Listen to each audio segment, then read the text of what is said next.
Praise the lord everybody, అందరికీ మరణాత. Welcome to voice of Christian. నేను మీ రాజేష్ ఎలీషా. ఇటీవల కాలంలో యూదులు ఎర్రని పెయ్యను మూడో దేవాలయాన్ని నిర్మించడానికి బలి ఇచ్చారు. ఈ బలి యేసు ప్రభు వారి రెండో రాకడికి సూచన.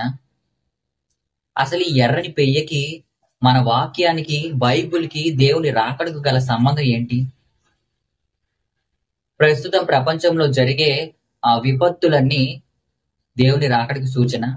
ఈ వీడియోలో చూసేద్దాం. ఇజ్రాయెల్లో ఇటీవల ఎర్రని ఆవును బలిచ్చారు అనే వార్త క్రైస్తవుల్లో మరియు మెలుగు గల యూదుల్లో విశేష ఆసక్తిని రేపింది. బైబిల్ ప్రకారం ఎర్రని ఆవు అంటే రెడ్ హైఫైర్ బలి అనేది సాధారణమైన బలి కాదు. ఇది పాపముతో కలుషితమైన వ్యక్తిని శుద్ధి చేయడానికే కాదు, భవిష్యత్తులో వచ్చే యేసుక్రీస్తు బలిని సూచించే ఊహారూపం కూడా. సంఖ్యాకాండము 19:1 ఏముంటుందంటే, దీని గురించి వివరించాడు దేవుడు. యెహోవా మోషే అహరోనులకు ఇలాగూ సెలవిచ్చెను. యెహోవా ఆజ్ఞాపించిన ధర్మశాస్త్ర విధి ఏదనగా, ఇశ్రాయేలీయులు కలంకము లేనిదియు మచ్చలేనిదియు ఎప్పుడునూ కాడి మోయనిదియునైన ఎర్రని పెయ్యను నీ యొద్దకు తీసుకొని రావలెనని వారితో చెప్పుము. మీరు యాజకుడైన ఏలియాజరుకు దాన్ని అప్పగింపవలను. ఒకడు పాలెము వెలుపలికి దాన్ని తోలుకొని పోయి అతని ఎదుట దాన్ని వధింపవలెను. యాజకుడైన ఏలియాజరు దాని రక్తంలోనిది కొంచెం ప్రేలితో తీసి ప్రత్యక్షపు గుడారము ఎదుట ఆ రక్తంలో కొంచెం 7 మారులు ప్రోక్షింపవలెను. అతని కన్నుల ఎదుట ఒకడు ఆ పెయ్యను దహింపవలను. దాని చర్మమును, మాంసమును, రక్తమును, పేడను దహింపవలెను అని చెప్పి కొంత విధి ఇక్కడ దేవుడు విధించాడండి. మరియు ఆ యాజకుడు దేవదారు కర్రను, హిస్సోపును, రక్తపు నూలు తీసుకొని ఆ పెయ్యను కాల్చుచున్న అగ్నిలో వాటిని వేయవలెను. అంటే ఈ ఎర్రని ఆవుని శిబిరానికి వెలుపలి తీసుకుని వెళ్ళి, అది పాపరహితముగా ఉండాలి, దాన్ని బలి చేసి దాని రక్తాన్ని ప్రాకారం వైపు త్రొక్కించి దాని శరీరాన్ని కాల్చాలి అని దేవుడు చెప్తున్నాడు. ఆ భస్మాన్ని అంటే ఆ బూడిదను శుద్ధీకరణమైన నీటిలో కలిపి అపవిత్రమైన వారికి చల్లాలి. ఇది యూదుల ఆలయ సేవలో ముఖ్యమైన భాగం. అయితే యూదులు ఈ బలిని ఆలయ పునర్నిర్మాణానికి ముందు శుద్ధీకరణ కోసం తప్పనిసరిగా చేస్తారు. ఈ పద్ధతి అంటే రెడ్ హైఫైర్ ని బలివ్వడం, దాన్ని భస్మం చేసి దాని బూడిదతో శుద్ధీకరణ చేయడం అన్నమాట. అర్థమైందా మీకు ఇప్పుడు? బైబిల్ ప్రకారం యేసుక్రీస్తు రెండవ రాకడకు ముందు యెరూషలేములో 3వ దేవాలయం నిర్మించబడుతుంది అని చెప్పి మత్తయి సువార్త 24:15 దేవుడు ఒక హింట్ ఇచ్చాడు. నేను చదువుతాను చూడండి. కాబట్టి ప్రవక్త అయిన దానియేలు ద్వారా చెప్పబడిన నాశనకరమైన హేయ వస్తువు పరిశుద్ధ స్థలమందు నిలుచుట మీరు చూడగానే చదువువాడు గ్రహించుగాక. అంటే దేవుని యొక్క రాకడకు ముందు ఈ రకంగా జరుగుతుంది అని చెప్పి దేవుడు ఇక్కడ వివరించాడనమాట. సో ఇక్కడ పరిశుద్ధ స్థలము అని దేవుడు మెన్షన్ చేశాడు. అంటే దేవాలయము, అంటే దేవాలయం, 3వ దేవాలయం నిర్మించబడుతుంది అనడానికి సూచన అన్నమాట. ఇంకోటి ప్రకటన గ్రంథము 11:1-2 చూస్తే మనము, ఒకడు చేతికర్ర వంటి కొలకర్ర నాకిచ్చి, నీవు లేచి దేవుని ఆలయంను బలిపీఠమును కొలత వేసి ఆలయంలో పూజించు వారిని లెక్క పెట్టుము అని చెప్పి, ఎవరైతే ఈ యొక్క ప్రకటన గ్రంథం అంటే దేవుని రెండో రాకడ గురించి చూచి రాసిన యోహాను భక్తుడి ద్వారా ఇది వ్రాయబడింది అనమాట. ఇప్పుడు ఆలయ పునర్నిర్మాణానికి యూదులు సిద్ధమవుతున్నారంటే ఇది కాల చిహ్నాల్లో ఒకటి. మళ్ళీ ఒకసారి పాత నిబంధన బలులను చట్టబద్ధంగా ఆచరించాలంటే ఆలయానికి ముందు శుద్ధీకరణ జరిగే పని కావాలి. అందుకే ఈ ఎర్ర బలి అంటే ఎర్ర ఆవు బలి ఎంతో ముఖ్యమైనది. ఈ రోజుల్లో అచ్చంగా పాపరహితంగా ఎర్ర రంగులో ఉన్న ఎద్దును కనుగొనడం అంటే చాలా అరుదు, కష్టం కూడా. కానీ ఇప్పుడు ఇశ్రాయేల్లో అలాంటి ఆవు కనుగొనబడి దాన్ని బలి చేయడం జరిగింది. ఇది యూదుల ఆలయ పునర్నిర్మాణానికి మొదటి అడుగు మాత్రమే కాదు, క్రీస్తు రాక సన్నిహితం అవుతుంది అనడానికి సంకేతం కూడా. హెబ్రీలకు రాసిన పత్రిక 9:13-14 చూస్తే, ఏలయనగా మేకల యొక్కయు ఎడ్ల యొక్కయు రక్తమును మైలుపడిన వారి మీద ఆవు దూడ బూడిద చల్లుటయు శరీర శుద్ధి కలుగునట్లు వారిని పరిశుద్ధపరిచిన ఎడల నిత్యుడగు ఆత్మ ద్వారా తన్ను తాను దేవునికి నిర్దోషినిగా అర్పించుకొనిన క్రీస్తు యొక్క రక్తము నిర్జీవ క్రియలను విడిచి జీవము గల దేవుని సేవించుటకు మీ మనస్సాక్షిని ఎంతో ఎక్కువగా శుద్ధి చేయును. అంటే ఈ పాత నిబంధన బలులు, ముఖ్యంగా ఎర్ర ఆవు భస్మం గురించి చెప్పి క్రీస్తు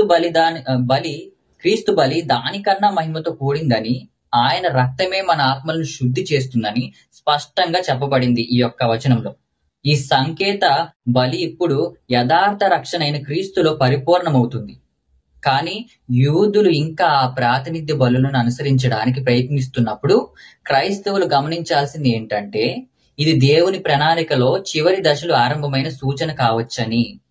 లూకాసు వార్త 21వ అధ్యాయము 28వ వచనంలో చూస్తే, ఇవి జరుగనారంభించినప్పుడు మీరు ధైర్యము తెచ్చుకొని మీ తల ఎత్తుకొనుడి, మీ విడుదల సమీపించుచున్నదనెను. ఇక్కడ చూస్తే యేసు ఏమని చెప్పాడంటే, ఈ సంగతులు జరుగు నిమిత్తము మొదలైనప్పుడు, అంటే ఇవన్నీ ఈ యొక్క మూడో దేవాలయం నిర్మించడము ఇవన్నీ జరుగుతాయి కాబట్టి ఇది రాకడికి సూచన. కాబట్టి మీ తలలు ఎత్తుడి, మీ విముక్తి సమీపించుచున్నదని దేవుడు చూసారా, మనకి ఈ హెబ్రీ పత్రికలో మనకు ఒక హింట్ ఇచ్చారు. కాబట్టి ఇవన్నీ మనకి దేవుని రాకడకు ఒక సూచనలు. కాబట్టి ఈ ఎర్ర ఆవు బలి చేయబడడం అనేది యూదుల ఆలయ పునర్నిర్మాణాన్ని తలపెడుతుంది. ఆలయ నిర్మాణం జరిగితే మతపరమైన, రాజకీయ పరమైన ప్రపంచ మార్పులకు దారి తీయొచ్చు. అంతేగాక యేసు ప్రభు యొక్క రాజ్యము మునుపు ఆ దుర్మార్గుడు ఆలయంలో కూర్చుని తానే దేవుడనని ప్రకటించుచున్నాడు అని చెప్పి 2 తెస్సలోనికయులకు రాసిన పత్రిక 2వ అధ్యాయము 3-4 వచనాలు ఉంటుంది. మొదట భ్రష్టత్వము సంభవించి నాశన పాత్రుడగు పాప పురుషుడు బయలుపడితేనే గాని ఆ దినము రాదు. ఏది దేవుడు అనబడునో, ఏది పూజింపబడునో దానంతటిని ఎదిరించుచు, దానికంతటి పైగా వాడు తన్ను తానే హెచ్చించుకొనుచు, తాను దేవుడనని తన్ను కనపరుచుకొనుచు దేవుని ఆలయంలో కూర్చుండును గనుక ఏ విధముగానైనను ఎవడును మిమ్మును మోసపరచనీయకుడి. అందుచేత ఈ సంఘటనను యేసు ప్రభు రెండో రాకకు సాక్ష్యంగా, బైబిల్ ప్రవచనాల అమలుగా మనం ఆధ్యాత్మిక మేలు కల్పనగా తీసుకోవాలి. ఇప్పుడు మనం పాపాల నుండి విడిపోయి పరిశుద్ధమైన జీవితం గడపడానికి, మరింత ప్రార్థనలో ఉండడానికి, దేవుని రాజ్యానికి సిద్ధంగా ఉండాల్సిన సమయం ఇది. ఈ యుగంలో ఇజ్రాయేల్లో ఎర్ర ఆవును బలి చేయడం అనేది మామూలు వార్త కాదు. ఇది దేవుని ప్రవచనాల్లో భాగమైన ఘట్టం. ఇది మానవ చరిత్రలో అనంత శాశ్వత మార్పులకు తెరతీసే సంకేతంగా నిలుస్తుంది. ఇది యూదుల ఆలయ నిర్మాణానికి ప్రారంభ బిందువు. అది కూడా బైబిల్ ప్రకారం యేసుక్రీస్తు రెండో రాకడకు ముందు జరగవలసిన మార్కైన సంఘటన. ప్రస్తుత యూదులు మెస్సియా కోసం ఎదురు చూస్తున్నారు. కానీ క్రైస్తవులు తెలుసుకున్నారు ఆయన ఆల్రెడీ వచ్చాడని. ఆ వాగ్దానమైన మెస్సియా 2000 సంవత్సరాల క్రితమే వచ్చినాడు. ఆయన యేసుక్రీస్తు వారు. ఇప్పుడు వారు ఆలయాన్ని మళ్ళీ నిర్మించాలనే ఉద్దేశంతో ఎర్ర ఆవును బలిచ్చారు.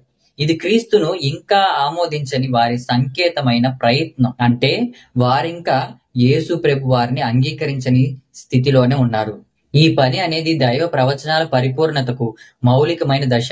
ఎందుకంటే దానియేలు గ్రంథము 9వ అధ్యాయం 27వ వచనంలో ఉంటుంది, అతడు 1 వారము వరకు అనేకులకు నిబంధనలు స్థిరపరచును, అర్ధవారమునకు బలిని నైవేద్యమును నిలిపివేయును, హేయమైనది నిలుచు వరకు నాశనం చేయువాడు వచ్చును, నాశనం చేయువానికి రావాలని నిర్ణయించిన నాశనము ముగించు వరకు ఇలాగున జరుగును అని చెప్పి. ఈ అధ్యాయం ప్రకారం ఒక వారం కాలము నిబంధన కుదుర్చును, ఆ మధ్యలో బలి నైవేద్యములు నిలిపివేయబడును అని. ఈ వాక్యంలోని బలులు నిలిపివేయబడును అన్న మాట వినిపించాలంటే ముందుగా ఆలయం నిర్మించబడి బలులు తిరిగి ప్రారంభించబడాలి. ఇప్పుడు ఎర్ర ఆవును బలి చేయడం ఈ తిరిగి ప్రారంభానికి సంకేతము. అలాగే ప్రకటన గ్రంథము ఇందాక చదివాను కదండి, 11వ అధ్యాయము 1-2 వచనాల్లో యోహాను దేవుని ఆలయాన్ని కొలవమని ఆజ్ఞను పొందాడు. ఇది భవిష్యత్తులో దేవుని ఆలయం నిర్మించబడుతుందని స్పష్టంగా సూచిస్తుంది ఈ వాక్యం ద్వారా. అలాగే యేసు ప్రభు వారు మత్తయి సువార్త 24వ వచనంలో చివరి రోజుల సంకేతాలను చెప్పినప్పుడు ఆ విధ్వంసకుడు పవిత్ర స్థలము ఎదుట నిలిచినట్లు మీరు చూచిన ఎడల అని చెప్పి అక్కడ ఉంటుంది. అంటే ఇదంతా మత్తయి సువార్త 24వ అధ్యాయం 15వ వచనంలో దేవుడు హెచ్చరించాడు. దీన్ని గ్రహించాలంటే పవిత్ర స్థలం అంటే ఏంటండి? ఆలయం అవసరం కదా. సో ఆలయ నిర్మాణానికి మునుపు శుద్ధీకరణ జరగాలి. అందులో ఎర్ర ఆవు బలి కీలకమైనది. అంటే శుద్ధీకరణ జరగాలంటే మనం ఎర్ర పెయ్యని బలిస్తేనే అప్పుడు శుద్ధీకరణ అనేది పూర్తవుతుంది. ఇప్పుడు ఈ బలిని చూడగానే మనం అప్రమత్తం కావాలి. దేవుని కాలము వేగంగా దగ్గర పడుతుందని గ్రహించాలి. ఈ ఎర్ర ఆవు అంటే ఈ ఎర్ర పెయ్య అనేది శుద్ధత, నిర్మలత మరియు పరిశుద్ధతకు ప్రతీక. అది పాప పరిమళాల నుండి విముక్తి కలిగించేది. కానీ కొత్త నిబంధనలో ఈ పని యేసు రక్తముతోనే పూర్తిగా సాధ్యమైంది. హెబ్రీయులకు రాసిన పత్రిక 10వ అధ్యాయం 1-10 వరకు మీరు చదువుకోండి. సో ఈ బలులన్నీ ఛాయలే, పరిపూర్ణతను ఇవ్వలేవు అని చెప్పి చెప్పబడింది ఇక్కడ. ఒకవేళ పాత బలులు సంపూర్ణమైనవి అయితే అవి ఎన్నటికీ కొనసాగేవి కావు. కానీ క్రీస్తు ఒకే ఒక బలిగా మన కొరకు తన్ను తానే సమర్పించుకున్నాడు. ఇంకా ఆ బలే, ఇంకా మరొక బలి అవసరం లేదు. ఇప్పుడు ఎర్ర ఆవు బలిని మళ్లీ ఆచరిస్తున్న వీళ్ళు, ఈ యొక్క యూదులు క్రీస్తు బలిని తిరస్కరిస్తూ పాత నిబంధన బలులకు తిరిగి వెళ్తున్నారు. ఇది ఒక ఆధ్యాత్మిక అంధత్వానికి సూచనగా కూడా మనం చూడవచ్చు. కాబట్టి క్రైస్తవులు ఈ సమయాన్ని ఆత్మీయంగా విశ్లేషించాలి.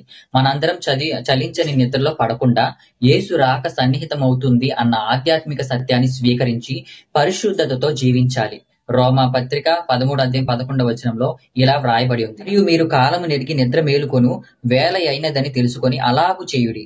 మనము విశ్వాసులమైనప్పటికంటే ఇప్పుడు రక్షణ మనకు మరీ సమీపముగా ఉన్నది అని. మీరు నిద్ర లేచే సమయం వచ్చింది. సో రక్షణ ఎంతో దూరంలో లేదండి. సో అది వీలైనంత దగ్గరగా మనకు వచ్చేసింది. ఇలాంటి సంఘటనలు మనలో ఆత్మీయ మేలుకల్పన కలిగించాలి. సో దేవుని రాజ్యం త్వరలోనే రాబోతుంది. ఇది భయం చెందాల్సిన సమయం కాదు. ఇది పరిశుద్ధతతో ప్రార్థనతో మేలుకొని ఉండాల్సిన సమయం. మన హృదయాలను పరిశుద్ధపరచుకొని పాపాల నుండి తిరుగుబాటు చేసి క్రీస్తు రాకకు సిద్ధమ కావాల్సిన కాలం ఇది. సో ఈ ఎర్ర ఆవు బలి చేయబడిన వార్త గమ్యం కాదండి. ఇది గమ్యానికి దారి చూపే బోర్డు. మరి మన గమ్యం ఏమిటి? యేసు ప్రభు వారి రాకడ, శాశ్వత రాజ్యంలో ప్రవేశం. ఆయన రాకడ మేఘం ఎక్కగలిగే కృపా ధన్యత మనందరికీ దేవుడు దయచేయునుగాక. ఆమేన్. ఈ వీడియో గనక మీకు నచ్చినట్లయితే లైక్ చేసి ఈ ఛానల్ ని సబ్స్క్రైబ్ చేసుకోండి. నేను ఈ వీడియోస్ కోసం ఎంతగానో శ్రమిస్తున్నానండి. సో మీరు గనక సపోర్ట్ ఇవ్వాలి ఈ బ్రదర్ కి అని అనుకుంటే ఖచ్చితంగా ఈ ఛానల్ సబ్స్క్రైబ్ చేసుకోండి. దేవుడి కృపను బట్టి దేవుని రాకడ గనక సంభవించకపోతే నెక్స్ట్ వీడియోలో మరొక టాపిక్ తో బైబిల్ దృక్పథంతో మీ ముందుంటాను. Praise the Lord. అందరికీ మరణాత.